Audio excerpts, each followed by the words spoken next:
Medical coding പഠിക്കാൻ വരുന്ന students എല്ലാവരും തന്നെ ഡിഫറെൻറ്റ് സബ്ജക്ട്സിൽ ഡിഗ്രി എടുത്തവരാണ്.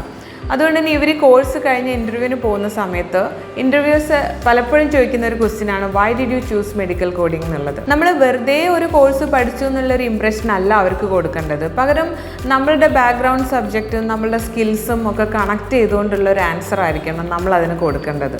ഒരു എക്സാമ്പിൾ പറയുകയാണെങ്കിൽ ഓൾറെഡി മെഡിക്കൽ ബാക്ക്ഗ്രൗണ്ട് ഉള്ള സ്റ്റുഡൻസ് ആണെങ്കിൽ അവർക്ക് പറയാം അവർ ഓൾറെഡി ഹെൽത്ത് കെയർ ഇൻഡസ്ട്രിയിൽ തന്നെയാണ്, ബട്ട് ഒരു നോൺ ക്ലിനിക്കൽ റോളാണ് എക്സ്പെക്റ്റ് ചെയ്യുന്നത്. ആ ഒരു രീതിയിൽ അവർക്ക് സംസാരിക്കാം. അതേപോലെ തന്നെ IT പ്രൊഫഷന് വരുന്നവരാണെങ്കിൽ അവരെപ്പോഴും ഡാറ്റയും സിസ്റ്റംസും ഒക്കെ ആയിട്ട് വർക്ക് ചെയ്യുന്നവരാണ്.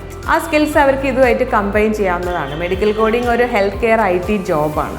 അതേപോലെ ലൈഫ് സയൻസ് ബാക്ക്ഗ്രൗണ്ട് സ്റ്റുഡൻസിന് അവരുടെ ആ നോളജ് നന്നായിട്ട് അപ്ലൈ ചെയ്യാൻ പറ്റുന്ന ഒരു ഇൻഡസ്ട്രിയാണിത്. മെഡിക്കൽ ടെർമിനോളജിയും അനാട്ടമിയും ഒക്കെ അവർക്ക് നല്ല ഫെമിലിയർ ആയിരിക്കും. അപ്പോൾ നമ്മളുടെ ഇൻട്രസ്റ്റും അതേപോലെ നമ്മളുടെ ക്വാളിഫിക്കേഷനും എല്ലാം കണക്ട് ചെയ്തുകൊണ്ടുള്ള ഒരു ആൻസർ ആയിരിക്കണം നമ്മൾ ഈ ക്വസ്റ്റ്യന് പ്രസൻറ്റ് ചെയ്യേണ്ടത്.